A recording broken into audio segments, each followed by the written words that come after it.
흔적과 자취가 다하여도 경솔해서는 안 된다. 좋은 술이 어찌 꼭 깊은 골짜기에만 있을 것이며 풍류가 어찌 옷을 많이 걸치는 것에 있으리요. 본칙. 한 스님이 운문 스님에게 물었다. 무엇이 법신입니까? 여섯으로 거두지 못한다. 내용을 보겠습니다. 한 스님이 운문 스님에게 물었습니다. 무엇이 법신입니까? 이 스님이 어찌 교학에서 말하는 법신에 대해 살펴보지 않았겠습니까? 살피고 살폈을 것입니다. 그렇지만 안타깝게도 스스로의 갈증을 채우지 못하였습니다. 그러기에 이 스님은 다시 먼 길을 달려 눈 밝은 선지식을 찾아온 것입니다. 무엇이 법신입니까? 무엇을 법신이라고 할까요? 법신이란 법이 의지하는 몸이라는 뜻입니다. 법이란 곧 일체의 모든 공덕법을 말합니다. 이것을 성취하여 장엄한 부처의 몸이 곧 법신인 것입니다. 기실론에서는 말하였습니다. 본래 자성은 일체의 공덕을 원만하게 구족하였으니 이른바 대지애광명을 갖추었기 때문이고 법계를 두루 비추기 때문이고 진실을 알기 때문이고 자성이 청정하기 때문이고 상나가정이기 때문이고 청량하여 변하지 않고 자제하기 때문에 열애법신이라고 하는 것이다. 이 스님은 지금 운문 스님에게 묻습니다. 무엇이 법신입니까? 여기에 대해 원호 스님은 말하기를 많은 사람들이 이것을 의심한다. 일천 성인도 여기에서 벗어나질 못한다. 줄줄 세는 것이 적지 않다라고 하였습니다. 많은 사람들이 이것을 의심한다는 것은 남이 말해주는 것으로는 만족을 얻지 못하고 스스로 찾으려고 해도 어쩌지 못한다는 것입니다. 일천 성인도 벗어나지 못한다는 것은 저 일천 성인들 역시 의심을 떨쳐내지 못하고 있다는 것입니다. 일천 성인이란 곧 저 1250인이 아라한 내지는 성문연각을 가리겠습니다. 줄줄 세는 것이 적지 않다라고 한 것은 저마다 한 토막의 법신을 얻었다고 해도 열애의 법신에 비추어서는 크게 모자랄 뿐만 아니라 허물이 많다는 것입니다. 그러기에 줄줄 센다고 한 것입니다. 그러자 운문 스님이 말했습니다. 여섯으로 거두지 못한다. 여섯으로 거두지 못한다라고 했는데 여섯은 구체적으로 무엇일까요? 육군 육식육진의 육일까요? 아니면 6개의 눈일까요? 그것도 아니면 6조사일까요? 거두지 못한다는 것은 곧 온전히 드러내지 못했다는 것입니다. 여기에 대해 원호 스님은 말하였습니다. 조짐조차 아직 나누어지지 않는 때에서 집어냈어도 벌써 두 번째이다. 조짐이 이미 생긴 이후에서 집어내서는 또한 세 번째에 떨어진 것이다. 만약에 다시 언어상에서 가려낸다면 좋아하시네. 아무런 상관이 없다. 수행자라면 반드시 이것을 살피는 것을 정밀하게 해야 합니다. 그렇지 않으면 바른 안목에 다가가지 못할 것이기 때문입니다. 조짐조차 아직 나누어지지 않는 때라고 한 것은 법신의 모양이 끊기었다는 것입니다. 어디에서도 부처를 찾을 수 없고 법을 말하는 것을 들을 수 없다는 것입니다. 바로 이러한 상태가 쭉 이어지는 것을 법신이라고 한다면 곧 그것은 두 번째 견계에 떨어졌다는 것입니다. 조짐이 이미 생긴 이후에서 집어내서는 이라고 한 것은 마음이 허공과 같고 거울과 같고 밝음과 같고 나아가서는 고요하게 관조하는 그 자체에서 법신을 더듬는 것을 말합니다. 이것들을 법신이라고 이해한다면 그것은 세 번째 견해에 해당한다는 것입니다. 언어상에서 가려낸다면 이라고 한 것은 말과 구절을 근거로 하여 닫고 익혀서 법신을 그리는 것을 말합니다. 예컨대 법신은 거울과 같다고 말하면 곧 자기를 통해 스스로를 거울과 같은 상태로 만들어 법신이라는 글자의 뜻에 부합하게 하는 것을 말합니다. 여기에 두 가지 예를 들어보겠습니다. 한 스님이 조주 스님에게 물었습니다. 영양이 뿔을 걸 때는 어떻습니까? 조주 스님이 말했습니다. 구구는 80일이다. 뿔을 건 후에는 어떻습니까? 구구는 80일이다. 그렇다면 알기 어렵겠습니다. 무엇이 알기 어려운가? 화산께서 오히려 지적해 보여주시겠습니까? 신라이다. 아무리 영리한 사냥개 검둥이라도 영양이 나무에 뿔을 걸 때는 그 자취를 더듬어내지 못합니다.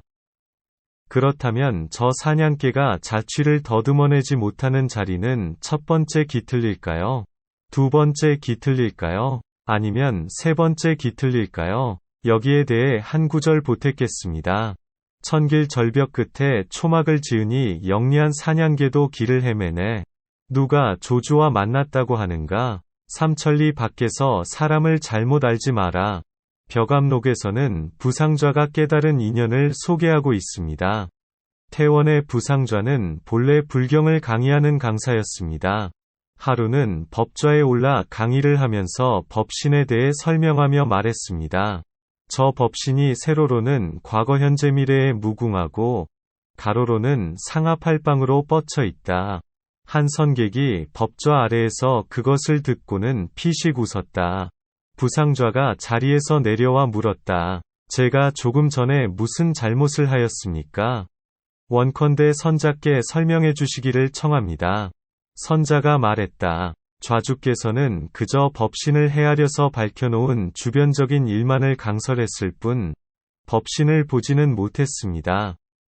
부상좌가 말했다. 그렇다면 결국 어떻게 해야 옳겠습니까? 선자가 말했습니다. 잠시 강설을 멈추고 고요히 방에 앉는다면 반드시 스스로 보게 될 것입니다.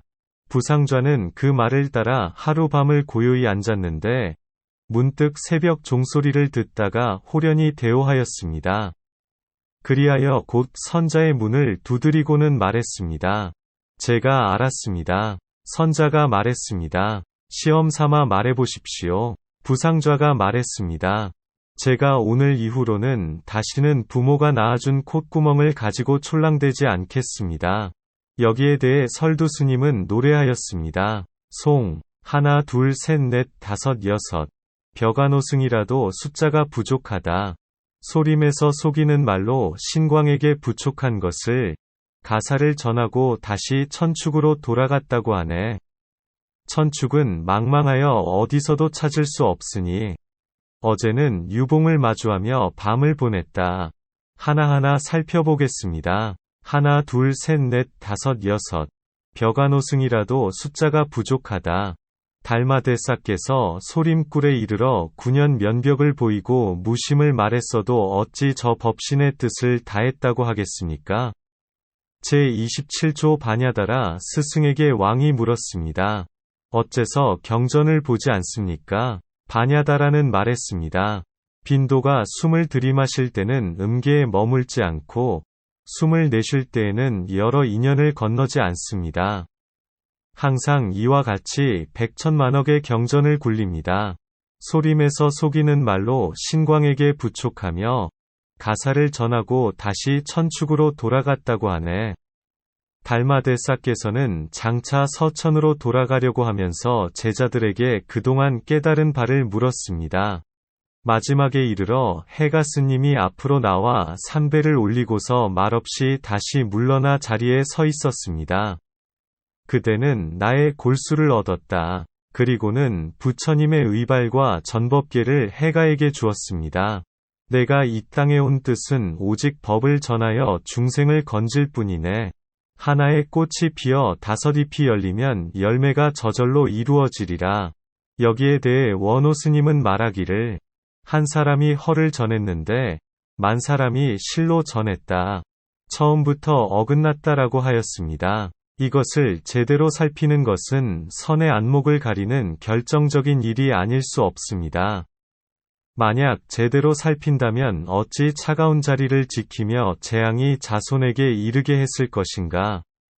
어찌 보지 못했는가? 뼛속까지 가난하다고 해도 용납하기 어렵다고 한 것을 한 사람이 허를 전했는데 라고 한 것은 흡사 밥을 씹어서 어린아이에게 준 것과 같다는 것입니다. 만 사람이 실로 전했다라고 한 것은 곧 앞산 원숭이 한 마리가 잘못 울부짖으니 동네 개들이 일제히 진짜로 지저댔다는 것입니다. 처음부터 어긋났다라고 한 것은 지했다고 해도 회한 것은 아니라는 것입니다. 천축은 망망하여 어디서도 찾을 수 없으니, 천축은 망망하여라고 한 것은 저 달마대 사는 신발 한 짝을 관 속에 두고서 어디로 갔느냐는 것입니다. 어제는 유봉을 마주하며 밤을 보냈다. 여기서 유봉이란 절강성에 있는 설두산 유봉을 가리킵니다.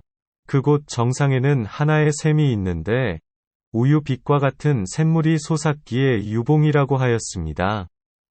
지금 설두 스님이 어제는 유봉을 마주하며 밤을 보냈다라고 한 뜻이 무엇일까요? 암두의 말후구를 안다면 이것도 틀림없이 안다는 것입니다.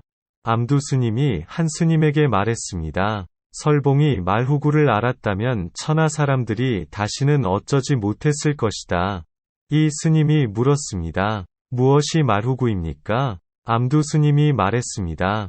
설본과 내가 비록 한 가지에서 나왔지만 한 가지에서 죽지는 않는다.